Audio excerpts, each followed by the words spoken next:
Today, on In Conversation With, we explore fairness and accountability in police interviews with our exceptionally distinctive guest.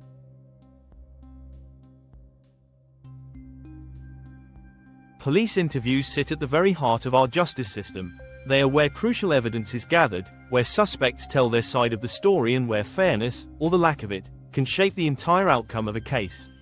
Back in 1984, the Police and Criminal Evidence Act, or PACE, was meant to transform interviews, introducing safeguards like taped recordings, legal representation, and protections for vulnerable people. It was a response to notorious miscarriages of justice, where confessions were coerced or fabricated.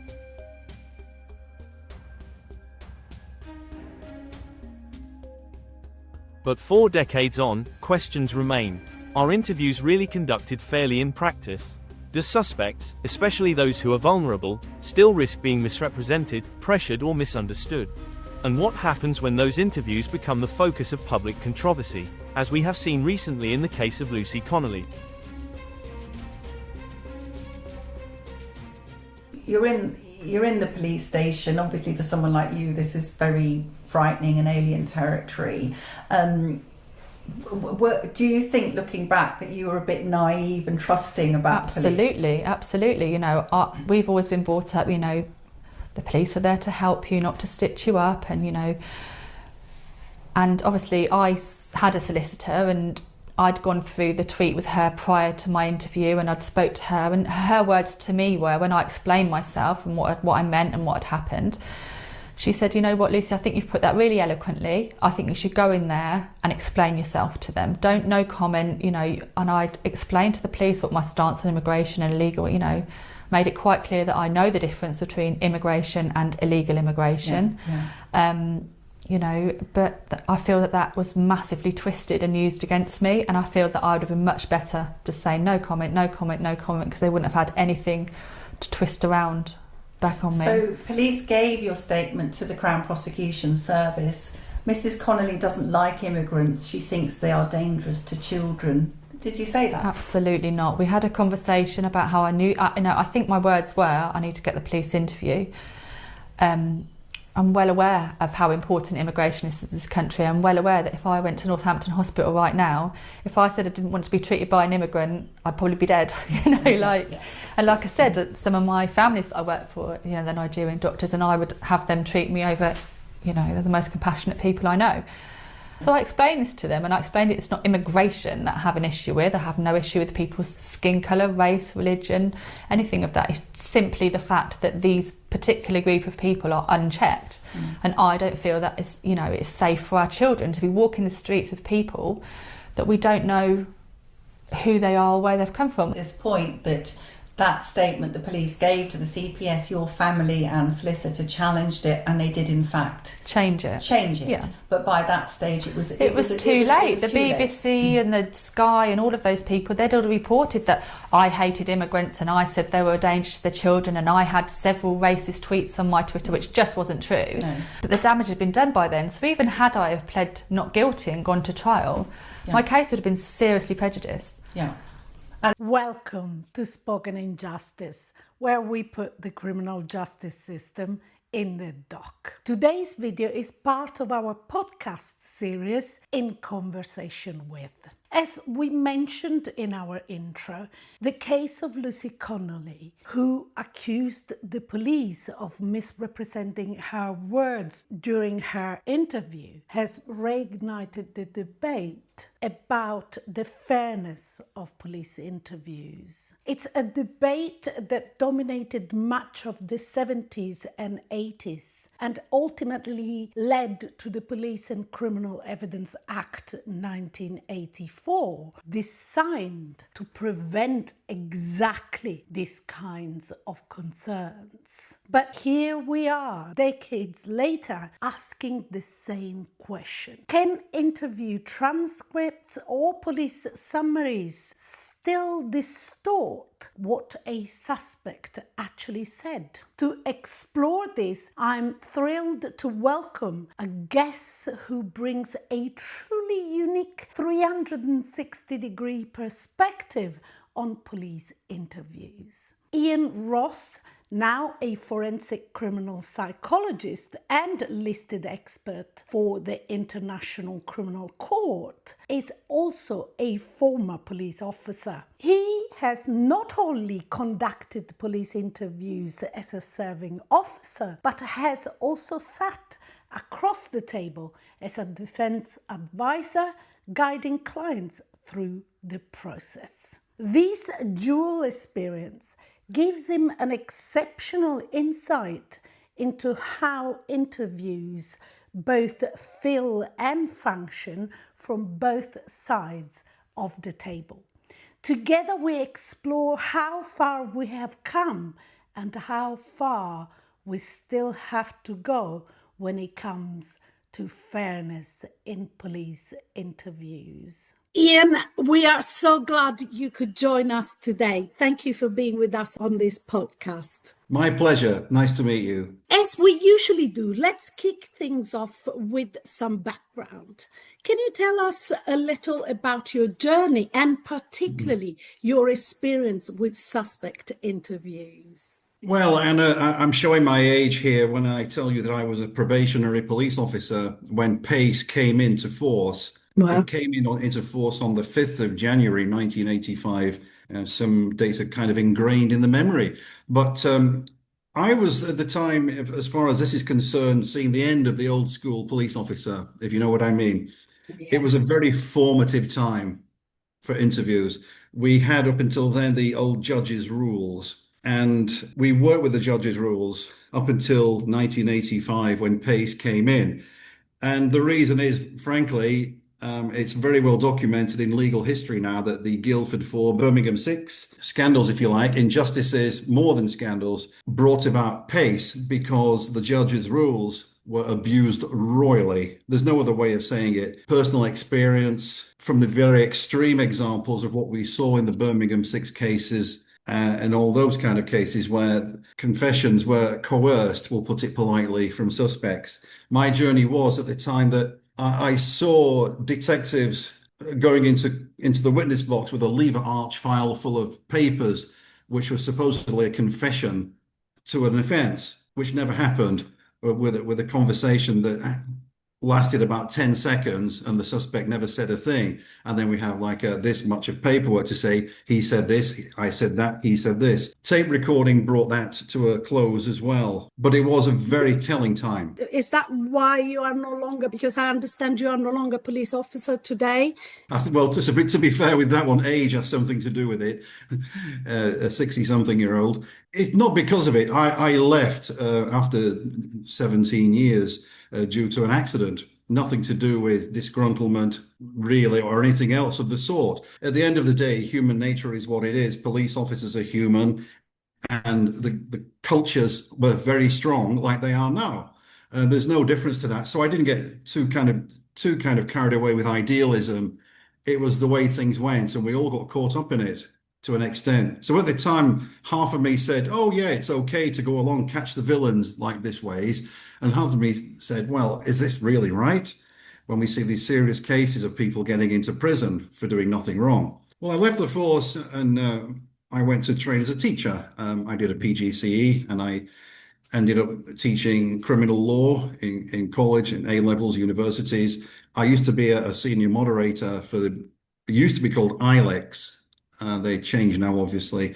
And I used to do CPD training. I used to be an assessor and a tutor for ILEX and for quite a few different colleges and universities, teaching criminal law, mostly English legal system. And then I was working as a senior training manager in the security industry. But then after that, I went on my own training internationally. I used to spend half of my life in airports at one time, going around training with police officers in different parts of the world and private sector auditors, banks, all kind of with fraud prevention. This was my kind of forte, I suppose. And long story short, along the way, I had great opportunity to work with a couple of very well-known forensic psychologists who kind of got me onto this way of understanding criminality as I do now. Brilliant. And your journey with the interviews, because that's a very interesting experience. You have a 360-degree experience, really.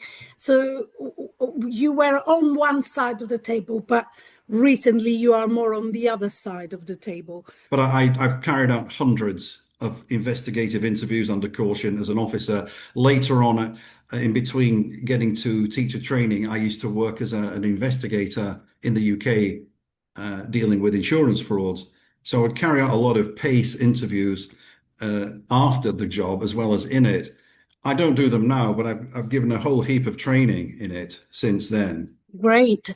And so, from your perspective as someone who's been inside the interview room and having seen both sides of the table, Yes. why do you think the fairness of police interviews is such an important issue, both for justice and for public trust? To be honest, it is more than important. Fairness is critical. Interviews is the hub of an investigation.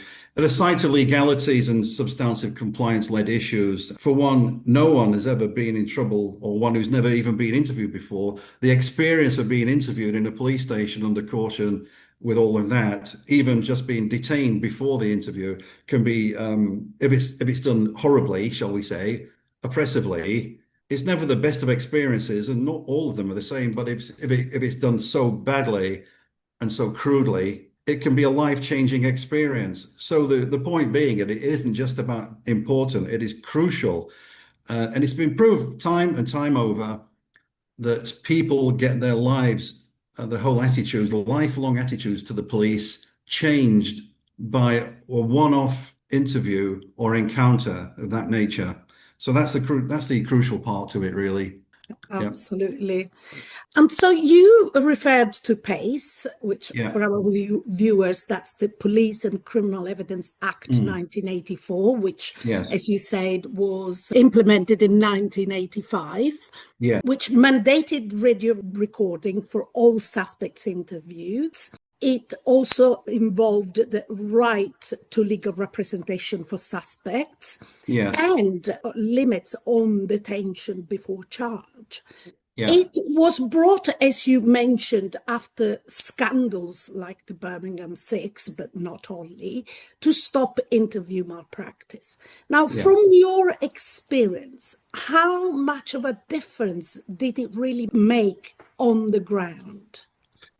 Well, just as a precursor to answering that question, I think it's fair to say that not all officers indulge bad interviewing practices, but it is an institutional problem. I haven't just conducted interviews, I've delivered training in it as well, extensively since, in trying to get this through. And I think it's important to mention at this point that officers or anyone conducting interviews badly, or if it's some kind of unfairly obtained evidence, confessions, false confessions, all of this kind of thing, one cannot be charged with breaching PACE. It can cause a case, I'm telling you of all people, a case to collapse in the court.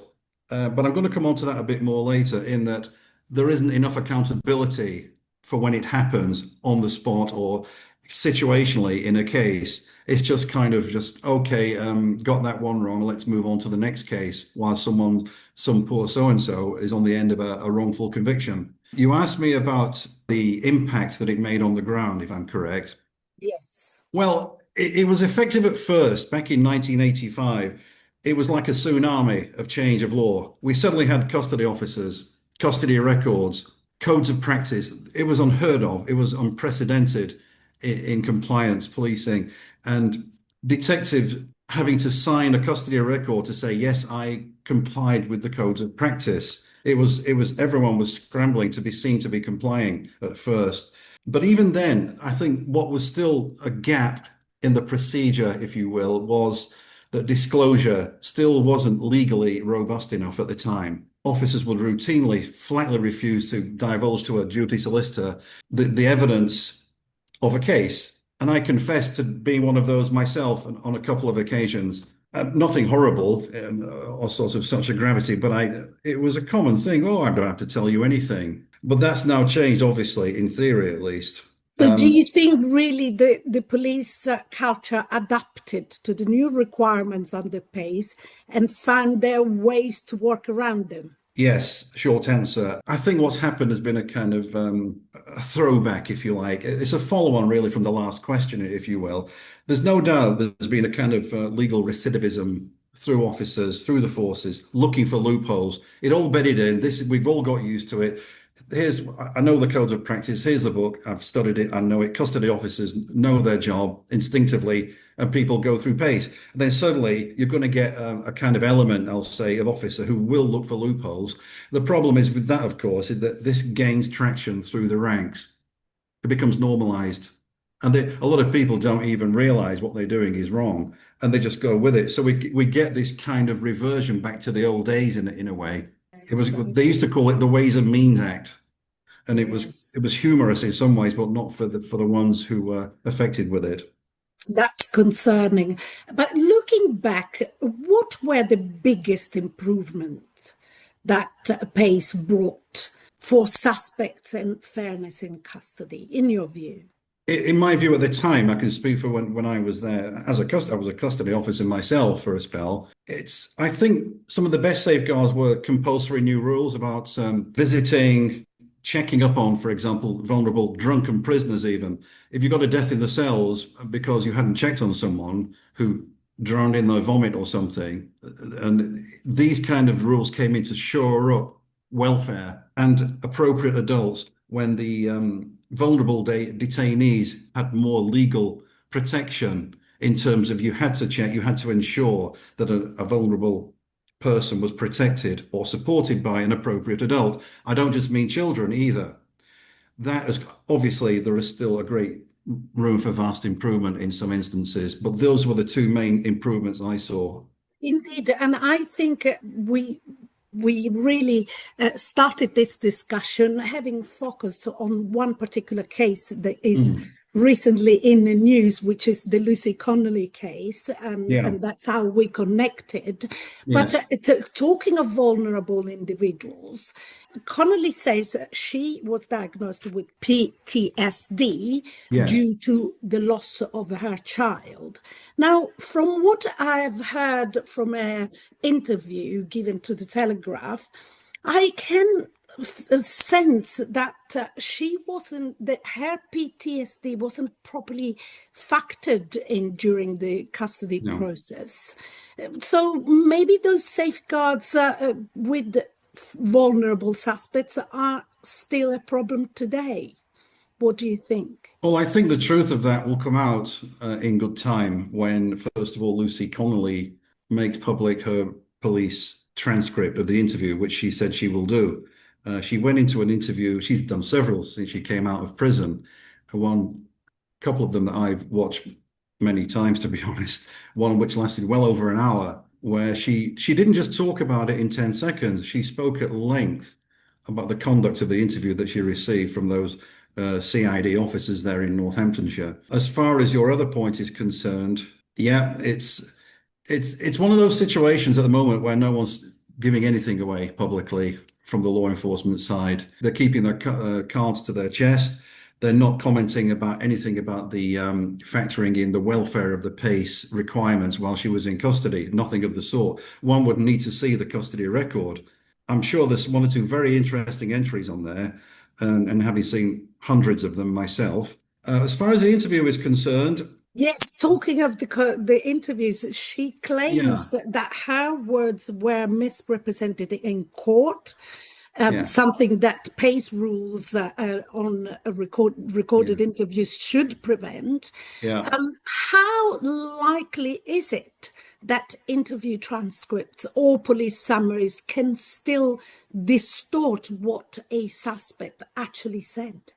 It's all about the case itself. I mean, most of the time the police will respond to an incident, arrest someone for a crime that's happened, a horrible crime of some kind, and somebody gets it. That's kind of easy to work out. This is not quite the same with Lucy Connolly. To put it blithely, Lucy Connolly was subject to an agenda-based interview as opposed to a evidence-based. You could argue, yes, she admitted to being racially whatever it was, but at the end of the day, this was the interview was an integral part of a political agenda. And going from what she says, and I'm going simply what she says, I've inferred a couple of points given the fact that what she said at times was taken out of context and made to fit a political agenda.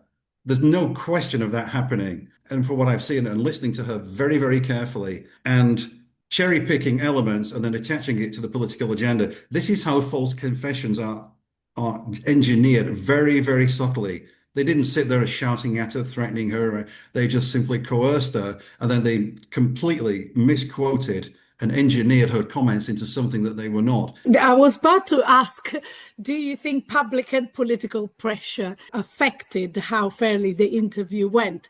Obviously, you have already answered that question. Even with taped interviews, suspects often feel they are talked into saying things. Yes. How much power do interviews still have to frame or influence the suspect's words? It's too easy, Anna. It's immense power. It's just so easy to do. When we just revert back, I can attach this point to our point just now. We have things like what we verbaled. I say you get 1 point and you can verbal someone very, very easily, take it out of context and then write it up as a confession or a comment that is damning to the person. The other one is what we have in psychology called circular reasoning fallacy. So, for example, if we're having a discussion or even an argument, I can keep talking around and round and round in a circle and get no further towards the truth or anything else. I'm just following my own narrative. This occurs commonly in police interviews. They fill in evidential gaps with their own rhetoric, and they just keep pushing and pushing, and they use all kinds of emotional leverage to throw it in there to actually push this agenda around in a circle. And this, what happens, this is influence, and they keep going on and on at it.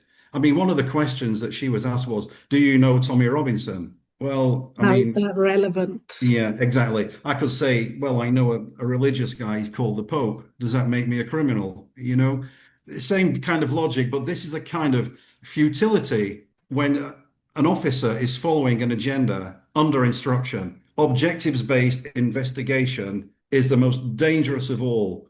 Get your objectives, all this kind of thing, very kind of FBI type of language, but it's very, very common in our interviews as well, and it's totally wrong. And are police officers actually trained to use those techniques? I wouldn't say that they were trained formally, but I did mention the Ways and Means Act, and I've heard it 1,000 times. I've had it said to me. I'm a former police officer myself, custody sergeant. I at one time, former CID officer one time, and there is no doubt at all there is a cultural power that makes them do this. If I'm not mistaken, that police training these days is very sparse, very superficial, e-learning packages, lots of training centres have been closed all over the country, certainly my old force and other forces. So I think a lot of it is left to their own initiatives, we'll put it politely instead. And they don't know what they're doing a lot of the time. They think what they're doing is genuinely right. They talk, you listen to officers speak, and they struggle to explain the basic law, even simply. They just go along and wing it. And it's not their fault all the time. But the ones I have issue with are the ones who push an agenda, the kind of wily ones, who are the rule benders, pathological rule benders, and they just really want to get the result. There is still an element of them around, unfortunately. That is the problem, is when negligence is the issue, you can still do something and retrain and put some efforts on retraining. But when it becomes malicious, then that's a different matter, and rooting it out, it's rather difficult. How common is for the CPS or media briefing to take interview comments out of context, as Mrs. Connolly said, and what effect does that have on public trust? Well, it has a massive... Sorry, apologies for interrupting, but I understand in the case of Connolly, they then went on and amended, as far as I understand, the comment, but in general... Well, they did, yes, and from what I've seen, I can again just be brief here, but I would say that having seen a lot of CPS public relations statements after cases. They are very carefully crafted, obfuscated with the belief that no one can see through them anymore. But the CPS statement of Lucy Connolly's case was absolute end-to-end, simple spin. She told officers she did this, so she admitted it. That's it. There's the end of. Keep it coded, keep it short, keep it brief, make them guess. We don't give anything away. That's the kind of tendency the CPS have with their public statements after cases, and it happened here as well. I see. PACE was supposed to reduce miscarriages of justice. Do you Yeah. think this system still risks creating them today, but just in different ways? Well, it's a good point. It's not the law. It's not PACE that's the problem. It's the abuse of it. It's the same with disclosure. With most cases that collapse in court or cause scandals of some kind have got breaches of disclosure right in the middle of them. Serious fraud office cases that collapse, disclosure problems. Criminal cases collapse, disclosure. Breaches of PACE, disclosure. All intermingled and interwoven into these cases. It isn't the law. Some you could argue for some sort of reform areas, but it's the attacking, it's the challenges that a lot of the unscrupulous officers, and there are, let's not deny this, want to challenge the law in getting their collars, getting their results, and this is what happens. It may sound a bit grand, but I've seen a lot of it, and I review enough cases in my role as I do now to know this for sure. How much are disclosure issues related to the growing number of material that officers and CPS will have to review? Because we know now with the computers and all digital, the vast amount of material, how much is due to, for example, not appropriate searching words or other techniques that they use for disclosure is got to do with it, and how much has got to do with getting the result? Well, it's both, really. To be honest with you, in recent years, Anna, we've seen a great deal of reliance. The kind of maxim is that when it goes wrong, let's blame the system. When it goes wrong, let's blame the defense. When it goes wrong, let's plead how busy we are. When it goes wrong, let's plead about the fact, oh, we have massive amounts of data and massive amounts of documents. We have massive amounts of this. It's always been the same in a way. There's no doubt at all that some cases do require a huge amount of appraisal of evidence. There's no question of that, but there is absolutely no excuse to withhold exculpatory evidence willfully, deliberately, and then try and hide behind excuses of being busy and cuts and resources and all this. It's the same old story. So you rightly mention about IT, data, massive amounts of it, but each time a case collapses, it's pointless keep shouting for a change of the law just to excuse disclosure violations and blaming the defense. Disclosure violations, 99 times out of 100 times, are deliberate. Absolutely so. There is no question of it. And we can then the CPS will blame the police. The police sometimes will blame the CPS. It's everyone else's fault. It's not just about training. It's all about a culture shift that's needed, to be honest with you. I see. We also have very briefly looked into disclosure issues related to third-party disclosure, and when the police or the CPS rely on third parties, such as in the case of the post office, where Fujitsu and the post office were third parties, that they relied. I know that is something that you have been dealing with as well, the post office issues. But yes, is that also part of the issue when you have to rely on third party? Is there a great deal of measures that the CPS or the police can take for those parties to actually properly disclose their material?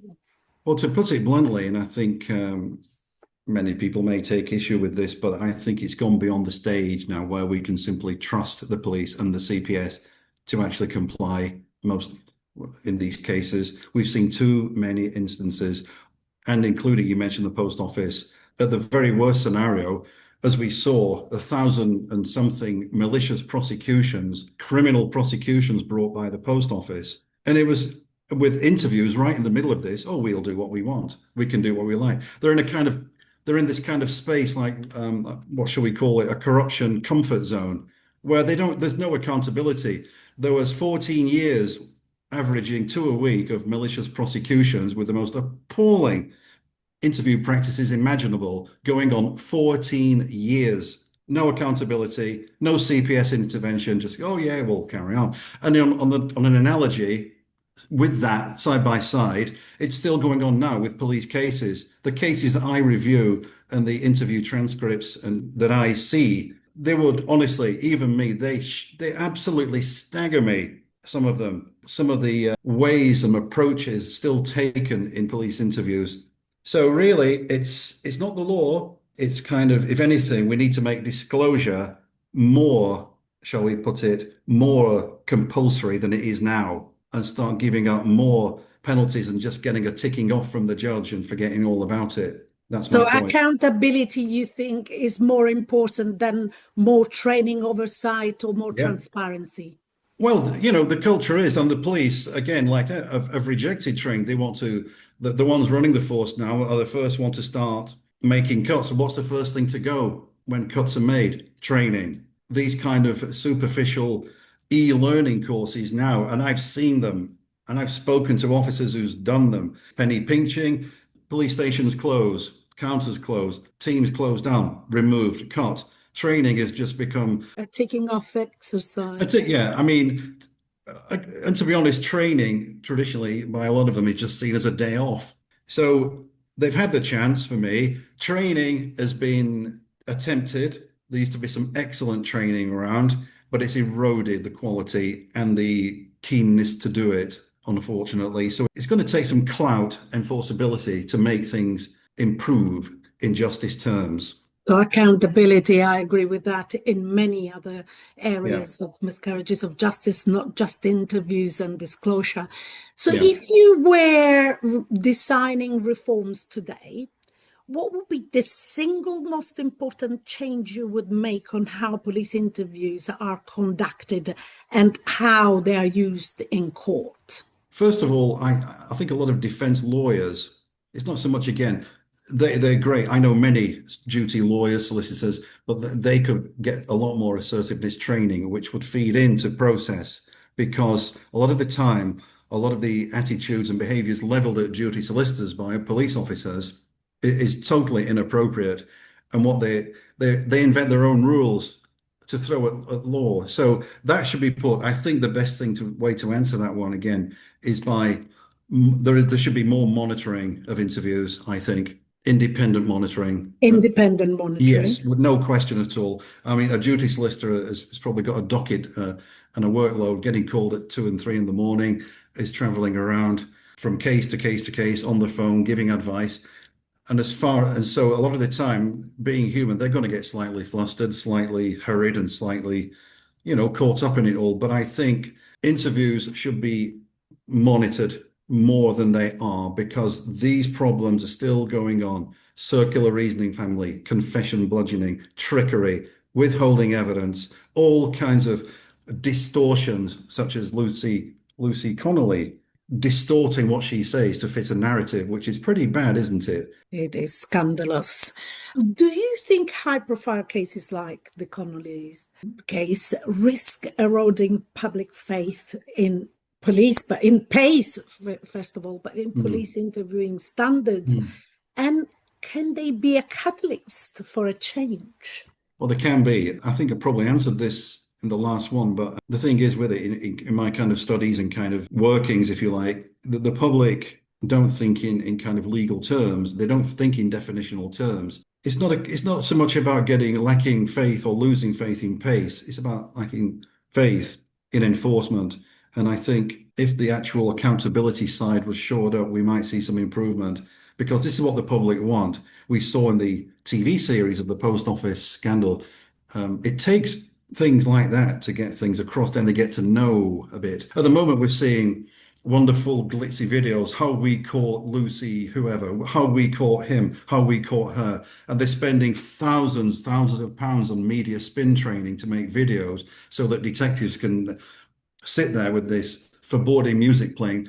in the background to say, "How we caught her. Yes, it was me." On then, oh, yes, we always knew she was the one. All this kind of thing, and that's the thing at the moment. And people like that. It's like TV series, but I think as the unfortunate thing is that awareness of compliance requirements among the public is severely marginalized. They only want to see the great, wonderful detective successes, look at this glamorous detective type of thing.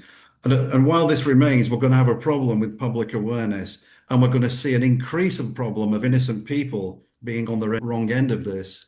I agree with you entirely, Ian, and I also agree that even that little awareness that there is with miscarriages of Yes. justice Yeah. generally focuses on the courts and the judges and what Yeah. happens in court.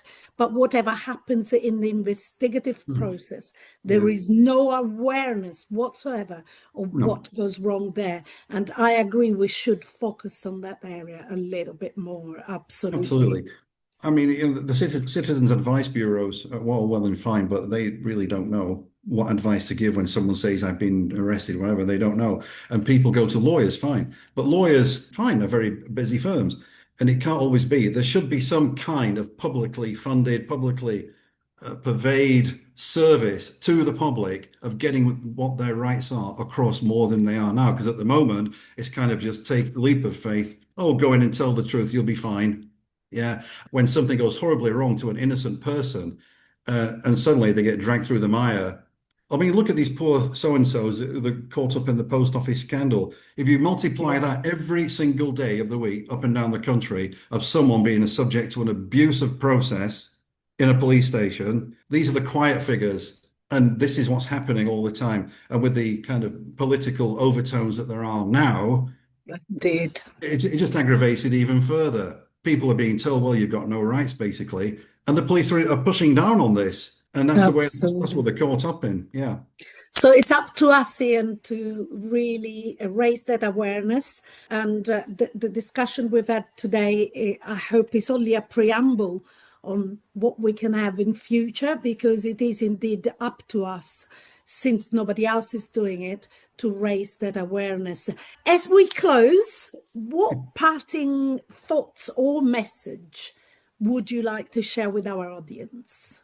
It's just to really develop the last answer. I think if you are arrested, a message is, or going to a volunteer interview, is to completely ditch any notion of saying, oh, go in and tell the truth and you'll be fine. Lucy Connolly found that out the hard way. And you listen to that, what she said, and she didn't mince words, and she didn't mess around with that. Voluntary interviews, just the same, can be equally as hazardous when interviewees are commonly told, oh, it's only a voluntary interview. It's still pace that applies and all the rest of it. Don't fall for it. The short answer to that one is to take legal advice every single time, whether it's voluntary, arrested, whatever the alleged seriousness. There's no such thing now as a minor offence. Maybe a minor offence, but a major connotation of injustice comes off it every time. And the consequences, we have looked at the consequences of offences, no minor offences. We agree with that. No. On that message, Ian, thank you so much for being with us, and Pleasure. we hope to have you soon again. Okay, thank you very much. That was a truly insightful conversation with Ian Ross, and we thank him for sharing his expert knowledge. What becomes clear is how vital fairness and accountability remain in police interviews, from the protections introduced under PACE to the ongoing challenges we face today. The Lucy Connolly case reminds us that these are not just legal processes or technicalities. They carry life-changing consequences for real people. Ensuring interviews are conducted with fairness and integrity is not simply procedure. It is a moral duty, and as Ian told us, is critical. Only then can we say that the justice system is genuinely serving those it is meant to protect. At the end of the day, can we honestly say our justice system puts people before process? Let me know in the comments below. Justice depends on fairness, and fairness starts in the interview room. Join us again as we sit and rise in this unique trial.